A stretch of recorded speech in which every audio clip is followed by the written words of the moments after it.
What is happening in therapy rooms across this country should concern you and should piss you off. We'll tell you about it. Unbelievable story. Hey, why Kyle Bush's death affects us so much. It's a tragic story, and we're going to talk about that a little bit. And just to kick things in the butt, because it's a Friday, the latest from Florida man. Florida man. Oh, yeah, we got all that and more coming up. Welcome to the Jay Sheldon Show. We are live on Rumble and YouTube. Both of those platforms carry our show live Monday through Friday at 9 a.m. Eastern. And, of course, you can listen to the podcast on Spotify, Apple, iTunes, all the podcast platforms. You can subscribe to us over there. Thank you for that. We appreciate it.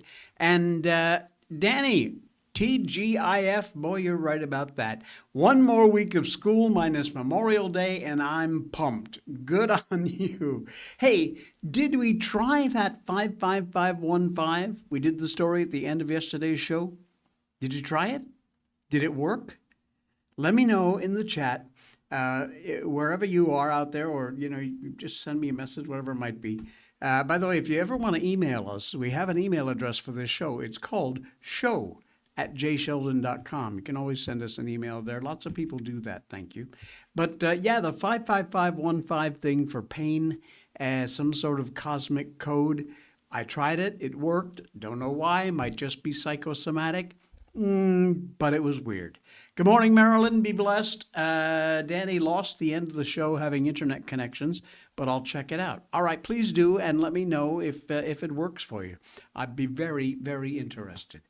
All right, here we go. Strap up. Social justice therapy. You could tell right away from that name, we got a problem. They are teaching clinicians that a child's race, the race of a child, matters more than her abuser's crimes.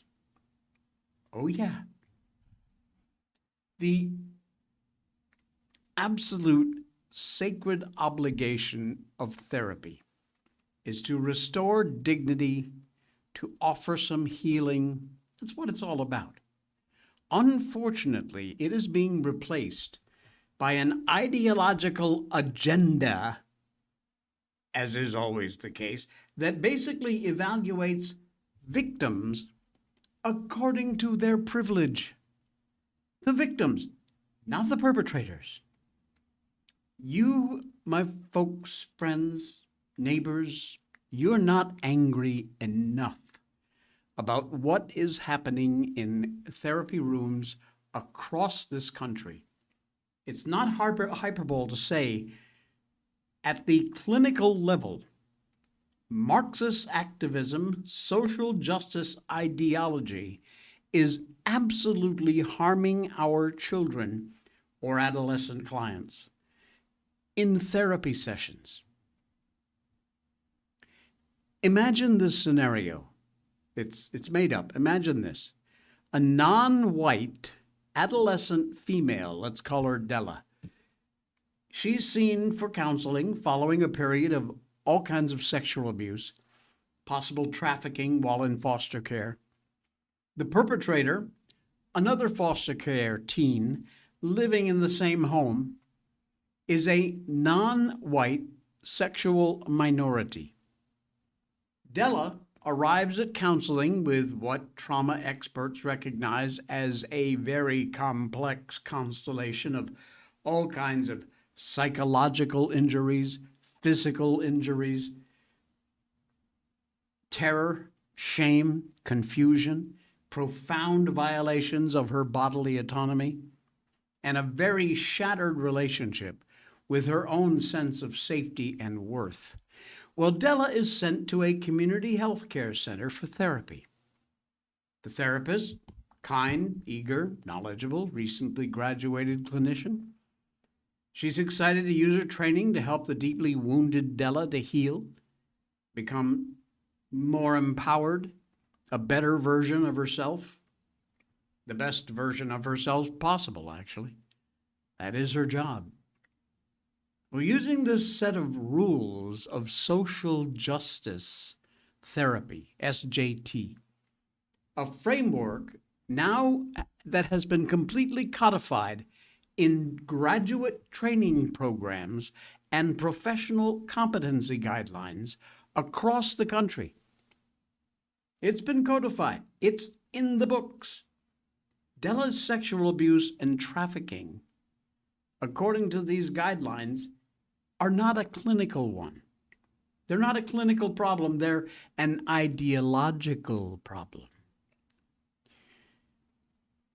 You see where we're going with this?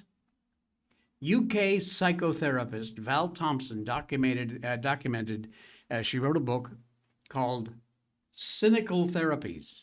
And SJT trains practitioners to view their clients not as individuals, but as representatives of a particular identity group located within a matrix of power.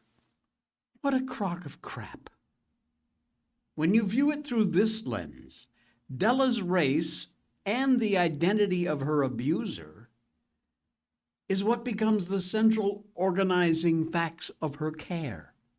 Because Della's not white, and her abuser belongs to another multiple intersection of marginalization people, the framework structurally predisposed to resist acknowledging what her abuser did as the primary cause of her harm. It obviously is, but this bullcrap doesn't allow that to happen. That scenario, which is just fiction, it may be fiction, but it is absolutely not an exaggeration. It's the legal outcome of a value system that prioritizes group identity over objective truth. Doesn't matter that Della is a non-white like her abuser. What matters is that she's less disadvantaged. Put in another way, her abuser has more intersections, more ways that he is disadvantaged, which makes Della more privileged. The authors documented the American Counseling Association's endorsed competency instructs clinicians to help clients unlearn their privilege. These are kids we're talking about, okay? These are kids they're messing with. Develop critical consciousness regarding their position in an oppressive society. Oh my God, you can just smell the lefty garbage leaking out of this crap. Hey, Expose 2026, welcome in. Feel free to promote whatever you want to. I don't mind. Go ahead. Anyway, this problem of the fact this girl, I should say, was abused becomes secondary. The ideological diagnosis of this little girl is primary. This process is completely backwards. Well, this is where Sally Satel and Val Thomas come in with their March 2026 article. It's from Theory and Society, offering what they call a metacritical post-progressive analysis of activist therapy, which examines both ideological content and the institutional conditions that have allowed it to propagate. Professionals, clients, they've reported variations of accept the dogma as truth or be punished. And because of this, social justice activism, rooted not in clinical research, but critical theory, has been allowed to grow and fester like some cancer within the institutions of governance and academia. And it's completely uncontested by mental health professionals. There are two reasons we're in this position, folks. The first, the abject failure, the absolute failure of the behavioral health leadership charged with ensuring interventions are evidence-based trial outcomes that can be replicated, and the results are stable over time, prevents ideological bias from corrupting therapy. And the second is the intentional rejection, intentional, by those same leaders who have to have anything even close to a reasonable conversation about the implications of using Marxist theory to treat clients. And it is costing our children, using their degree of how good or bad their position in society is. This child has been sexually abused by another child at a foster care home. You don't think that's the main source of her problems and issues, and that's what they ought to be treating her for?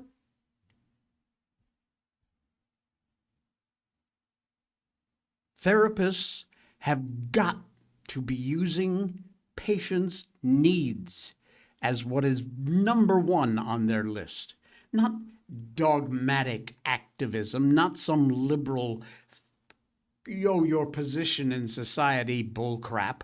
Are you kidding me? Della may be a fictional story, but her and countless others deserve absolutely nothing less. Trusting the person across from them is not going to be just one more person who hurts them. I cannot believe we have arrived at this these days. Insane. Insanity. Speaking of which, have you heard this story? Oh, man. A Trump supporter has been nearly beaten to death as the left continues to pretend that rhetoric has no consequences. As you well know, because we've covered it here on the show a billion times, the left has been calling for violence relentlessly since Trump reassumed his presidency, and once again, they got exactly what they wanted. This is a horrific story, and I gotta warn you that there is some rather disturbing content. Here's the facts. The wife of an elderly San Diego man, brutally beaten outside his MAGA-inspired Trump house, said there is no hope for her husband after this vicious attack left him fighting for his life. Carrie Sharon, 69 years old, in critical condition following this absolutely violent assault outside his Escondido property on Wednesday afternoon of this week, just a couple days ago. His wife, Maria, revealed through tears that her husband is not expected to survive. The alleged assailant, a 32-year-old Escondido resident named Thomas Caleb Butler, who was arrested on attempted murder charges, and if convicted, remember please, this is California, if convicted, faces life in prison. I would say his chances are about like that, somewhere between slim and none. He's in California.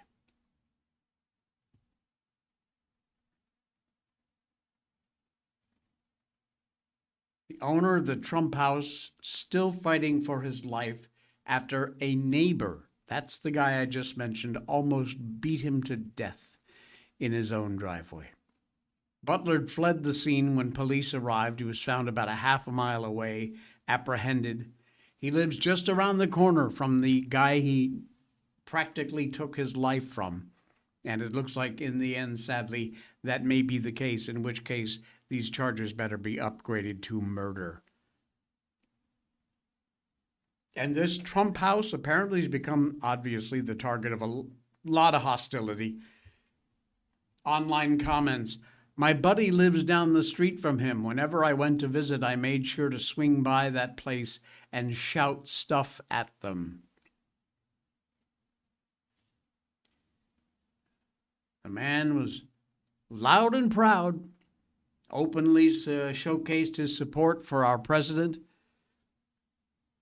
That's enough to get you almost and maybe killed in today's America, thanks to the left's bullshit rhetoric. Lefties, I've said it a billion times before, it's not going to make any difference, but I'm going to say it again. You need to do some serious soul searching. Or maybe we need to do it for them. Conservative California State Senate candidate Mike Netter had some thoughts about that. He said, 11 weeks after the pro-Trump signs at the residence were attacked,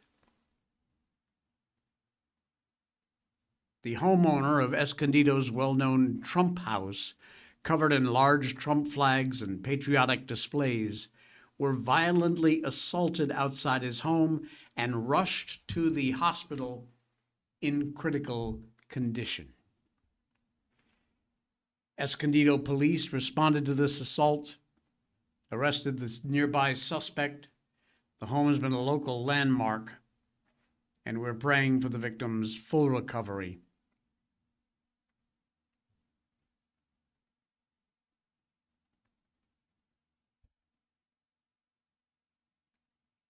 Isn't it funny how the coexist people, you've seen the bumper stickers, right? Preaching love and inclusion and tolerance. They're always the first to burn shit down, every single time. Vandalize property, destroy things, and sling insults like it's their full-time job. Seems for them the word coexist means shut up, comply, repeat what we tell you, or else. And the response online is just unbelievably frightening. We live in a world of nutcases, friends, absolute nutcases. Just for supporting the President of the United States, and that's what this guy's got to put up with. Absolute shame. We've got to live in this society. It's frightening. The hammer's coming down as the Minnesota fraud queen gets a massive sentence. I really wish by saying the Minnesota fraud queen, I was talking about Ilhan Omar, which would probably be a much more appropriate title for her. But this story's far from over.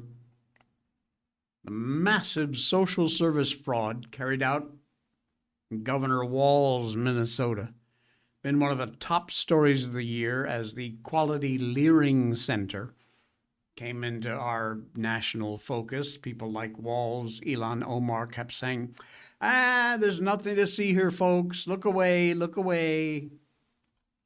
Well, the chickens have come home to roost, at least for one of the masterminds. She will be staring at concrete walls for many, many years. Oh, cry me a river.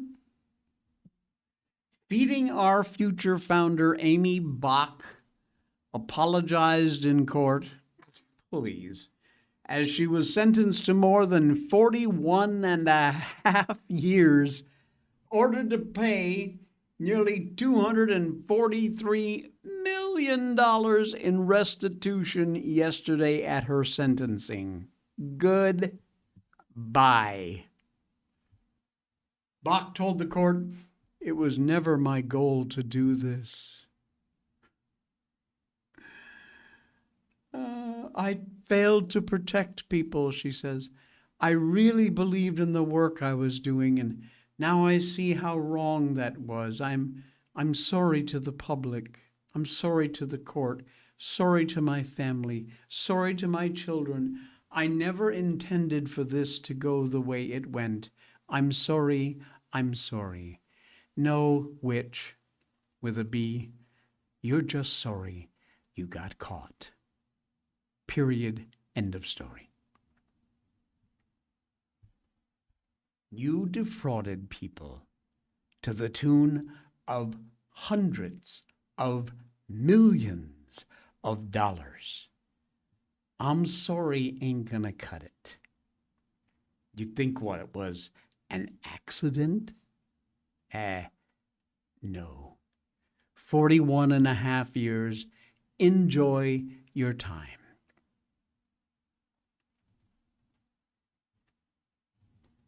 Elon, we're coming for you. Won't be long now.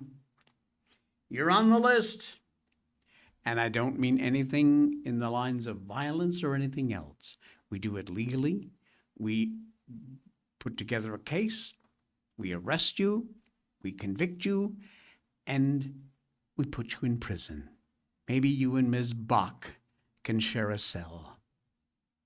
Better yet, I think maybe a deportation hearing would be appropriate, and you can go back to that country you seem to love so well, Somalia. Bye. Bye-bye. Yeah, exactly, Danny. She forgot to say, I'm sorry I got caught.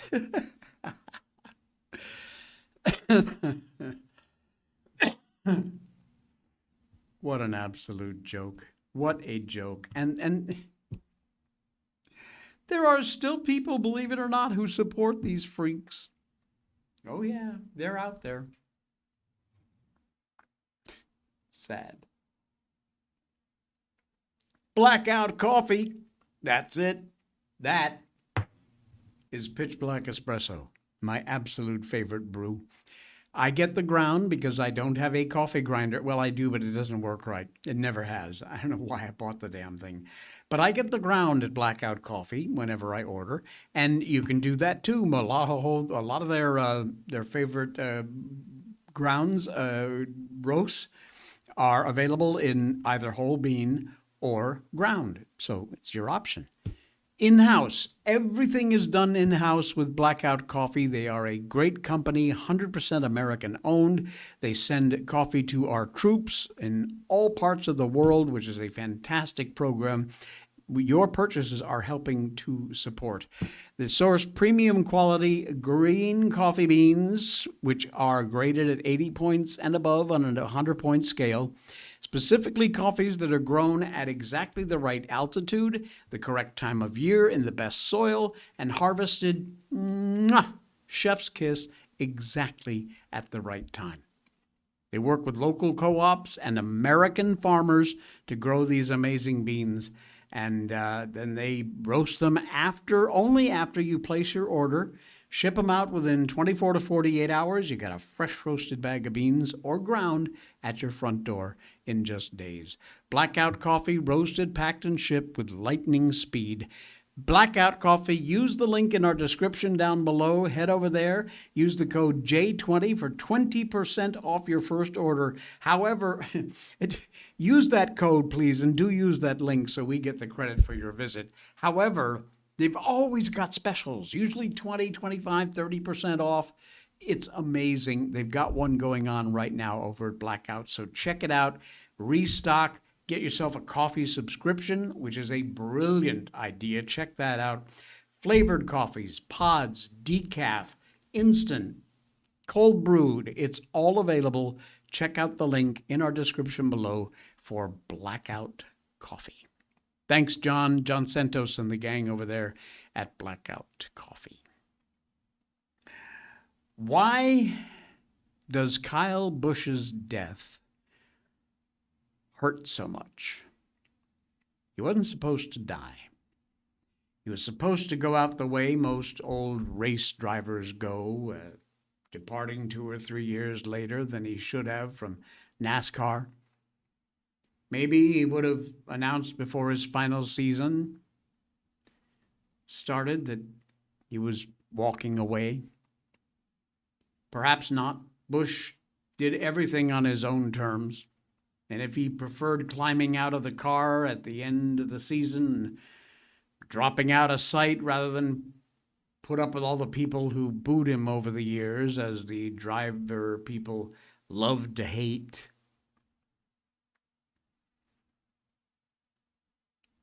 suddenly they pretend to like him. It's a shame. And that is exactly what he would have done. Kyle Busch was supposed to go home, doubtless relishing the accolades and acclaim that would have come his way through following his departure from the racing circuit. Praise would have been overflowing, highlighting how he was the winningest driver in all of NASCAR history. 234 victories. Wow. Spread over 3 major series. Certainly would have touched on the controversy that followed him through his career. He was let go by Hendrick Motorsports after the 2007 season because of his hot-headed ways. Moved on to the Joe Gibbs Racing team, where he won Cup championships 2015, 2016, 2019. Eventually, he wore out his welcome there as well, though, and moved on to Richard Childress Racing in 2023. And eventually wore out his welcome there, too. Moved on. Sobering sight for longtime fans still grieving the loss of Dale Earnhardt, seeing the driver they detested the most now working for Earnhardt's team owner during his tenure as king of the NASCAR Hill. But Kyle Busch was indeed, no argument here, NASCAR's honey badger. If you know anything about honey badgers, you know that's exactly what he was. He genuinely did not care whether you liked him or not. Busch would do whatever was necessary to secure the win. Moves of subtlety, more often screaming ferocity. He was the epitome of an old cliche about a driver who'd run his grandmother over if it was deemed that necessary to win. Busch absolutely reveled in the boos. He loved them, B-O-O-S, not B-O-Z-E. He thrived as the villain. He never once gave the slightest indication that it bothered him even that much, and that ain't much. Did he get the respect he deserved? Sometimes. A little begrudgingly, perhaps. His fans reveled in every victory, while his detractors muttered among themselves, counting down the days to the next race, hoping it would mark his comeuppance. More often than not, it didn't. Busch didn't win every race, but there were times when it sure felt that way.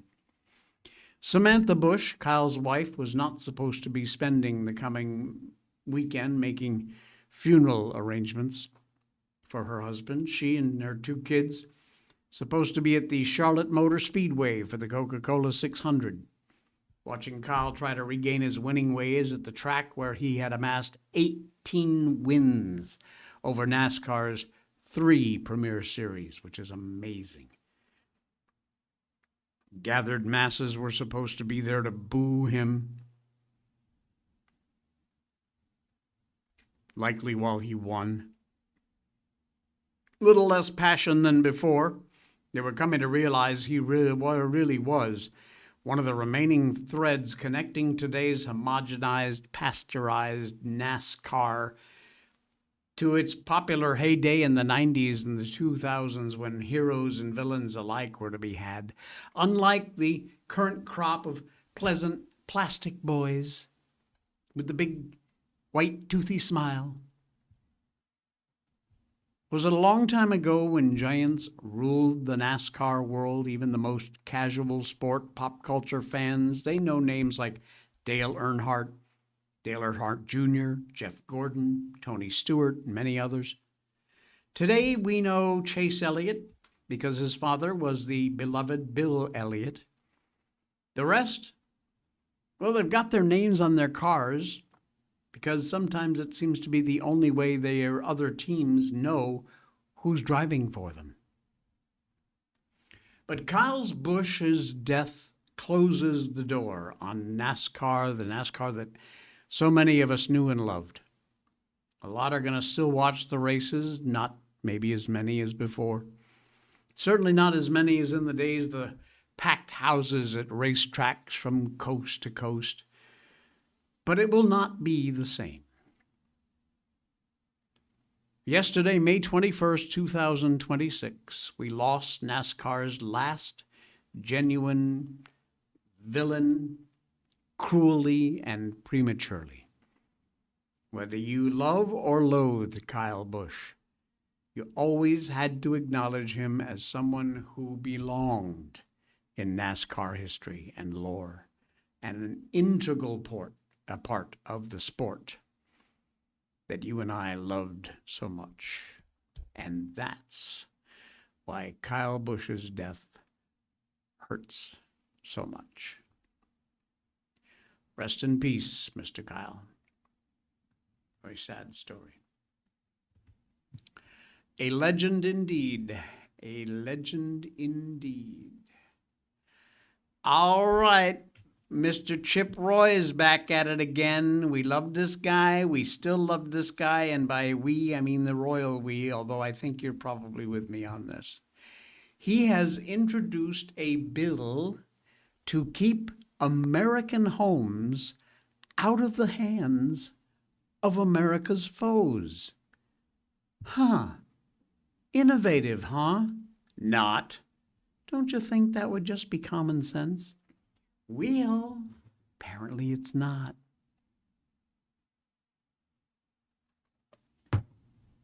As Trump continues to repair the absolute devastation of 4 years of oatmeal brain Biden and the open borders policy and all the damage that did to this country, we're going to keep discovering all kinds of new side effects from allowing millions of illegal migrants and other enemies not friendly to the U.S. from foreign nations just to run across the border and welcome them in. Here's a check, here's a credit card, have a nice day. One of those effects is the fact that a lot of those people who entered this country came from places that are not our friends, bought homes, or bought very large tracts of land. Where'd that money come from? A new bill is going to take home buying in America out of foreign hands. Look at this. In 2022, 32 institutional investors collectively owned around 450,000 single-family homes. They buy with cash. They buy in bulk. Young families can't compete with a hedge fund.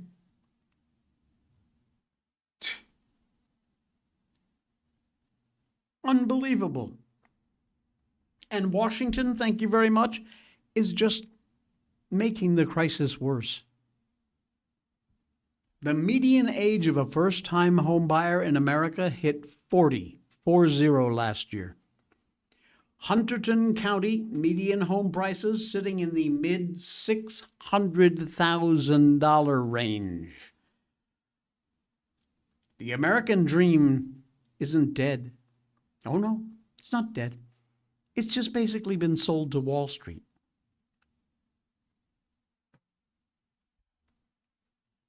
Trump's fiscal year 26 budget proposed a 44% cut to HUD and a major restructuring of rental assistance programs that millions of families depend on.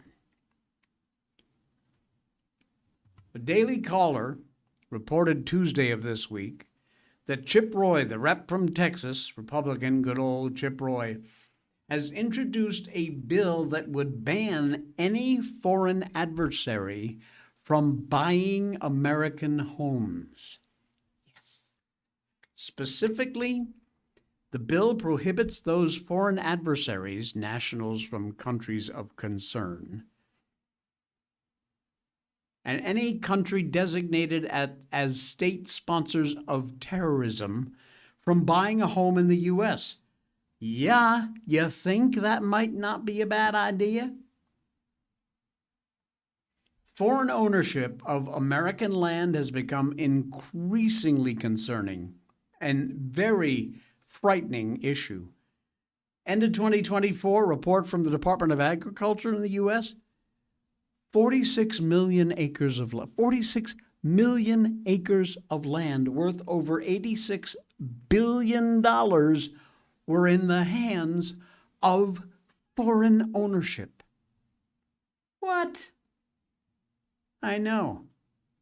If Roy's bill becomes law, 338,000 acres of that land owned by unfriendly foreign interests would qualify for divestiture. Bye-bye. That would add up to around $1.1 billion in property.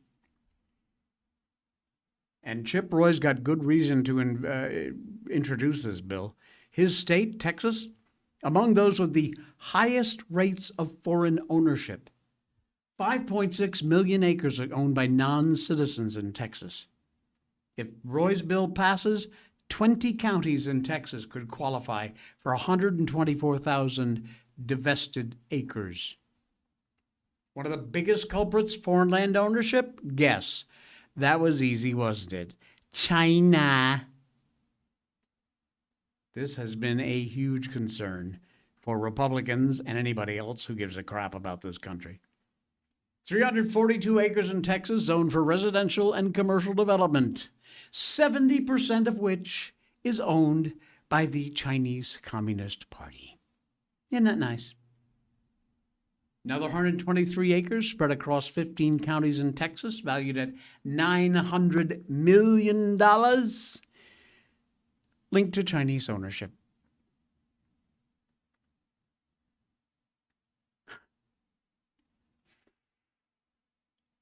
We don't know how much support Representative Roy's bill has, but the American dream of owning a home is called the American dream for a reason.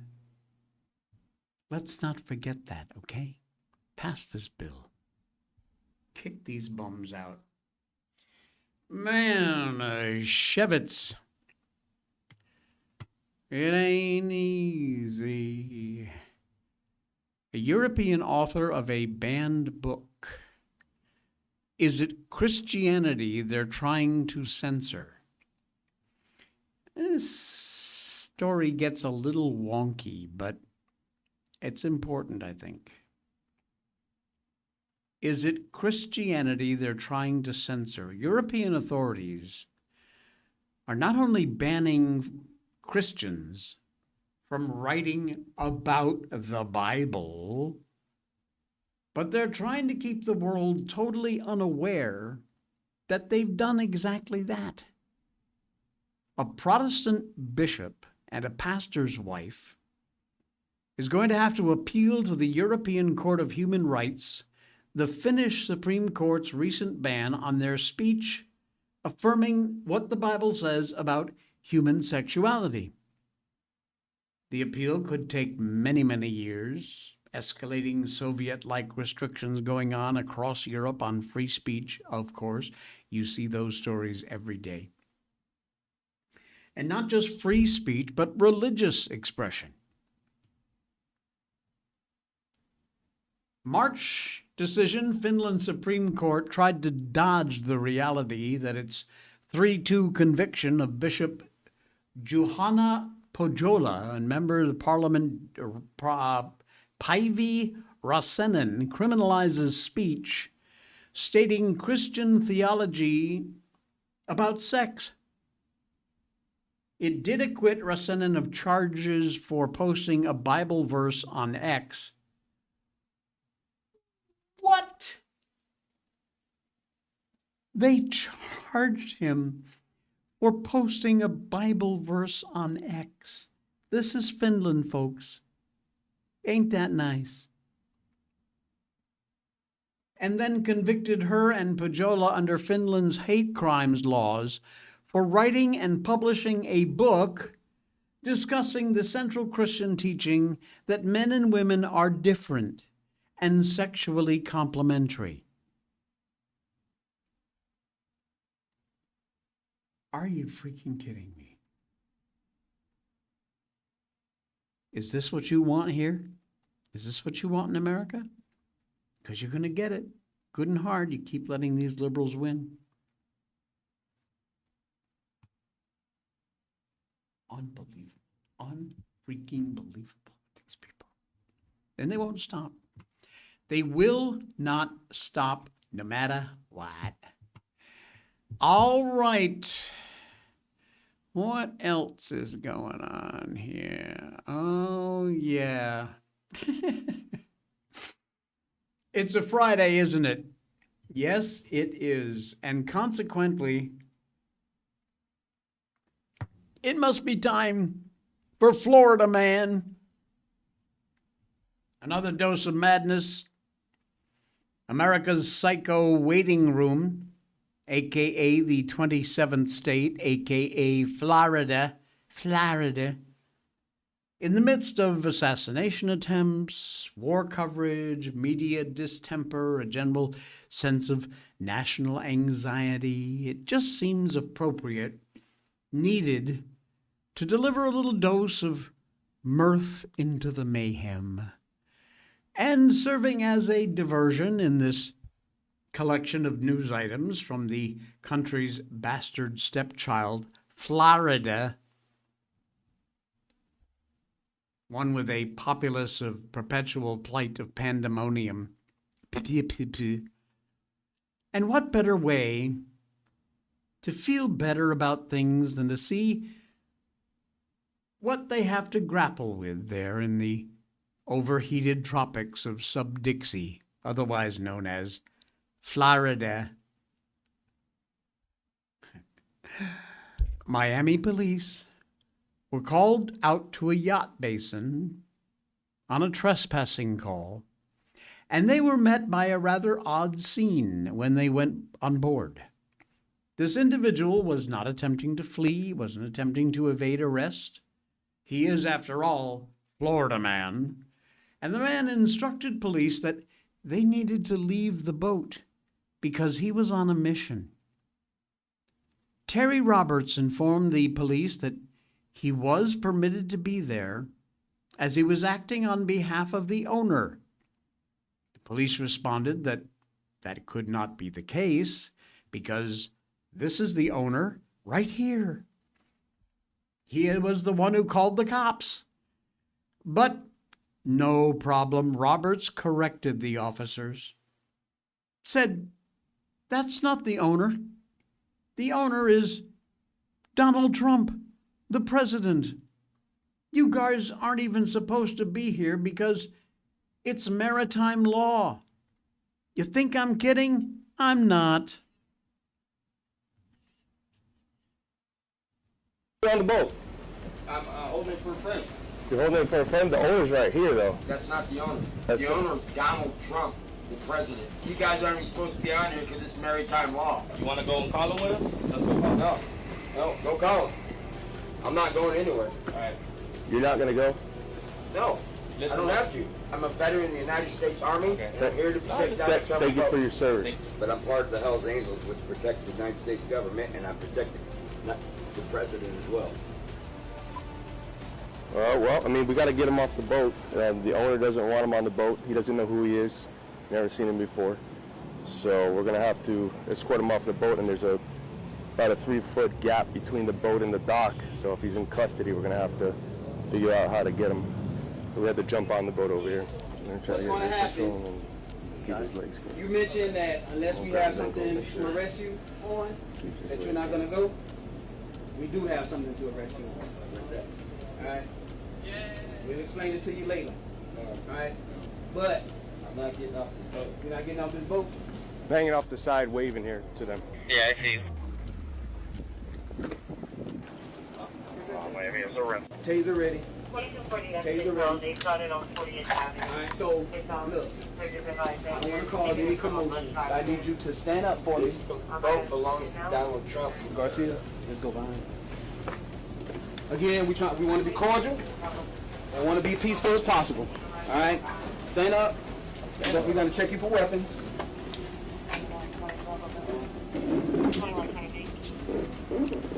And there you go. Done, done, and done. Into the cuffs, off to the court. Bye-bye. A new Smyrna Beach man's been charged with stealing government funds for defrauding the Veterans Admin for benefits. Over the span of years, Jerry Smith managed to collect about $250,000 in payouts for being blind. However, investigators seem to have discovered that that wasn't exactly the case. Smith exposed after he was observed, he was able to go shopping, interact with cashiers in stores, and use a drive-through ATM. It was also learned that while Smith was claiming to be blind, he was working as a school guardian and a firearms specialist. Yeah, that's not gonna work. Oh, man. Police in Ocala, Florida, because after all this is Florida man, took into custody a pair of would-be prankster influencers, thankfully riding the gentry of more of this type of outbreak of insufferable asses. Authorities say 18-year-old Janik Siskaradek and Luke Charska were arrested after Janik drove a lawnmower through a Target store on Southwest College Road, and Luke filmed it for social media creds. Charges: criminal mischief, disorderly conduct, and charged as a principal with disorderly conduct. The night before, this undynamic duo had been inside a Culver's restaurant operating a leaf blower in the dining area. And in Washington, D.C., Guido Reichstadler, a former jeweler from Florida, was taken into custody after scaling the Frederick Douglass Bridge. For 5 days, Guido climbed on top of one of the arches of the span, barefoot, as a form of protest against the war and, wait for it, artificial intelligence. He wasn't really able to be heard or his signs read while he was up at the top of the bridge. So some supportive local protesters were translating his messages. He'd rather not think about what he did to address the need to evacuate his waste products when he was on top of the bridge. But there, in case you wanted to know, is a picture of DC's bridge guy, who is a former Florida guy. Very nice. Oh, I love these. All right, we got a bunch more, but I'm tired of doing them. Let's see, Jay. Let's see. If you can, before the show ends, my best friend Danny's son has just graduated high school. Congratulations to you.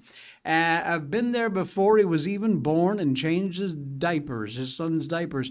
Can we do a big congrats on the show for Sebastian, the class of 2026? And she, along with us here at the Jay Sheldon Show, could not possibly be more proud. That is a fantastic accomplishment. Also proud of my best friend Danny, who raised his boy as a single dad. Wow, what a story, and what a big, big congratulations to you. Fantastic on graduating and all of those accomplishments in your life. You should absolutely be proud. You got yourself a good friend in Danny, as do I, and that's fantastic. Congratulations, Sebastian, and the class of 2026. All right, we are done for the day. We're done for the week. That's it. Friday's come and gone. Well, Friday's just starting for you guys. My part of this show's Friday has come and gone. I'll be back on Monday, 9 a.m. Eastern Time sharp, and we'll see you then. Spend part of your weekend with someone you love at least, won't you? And we'll see you Monday.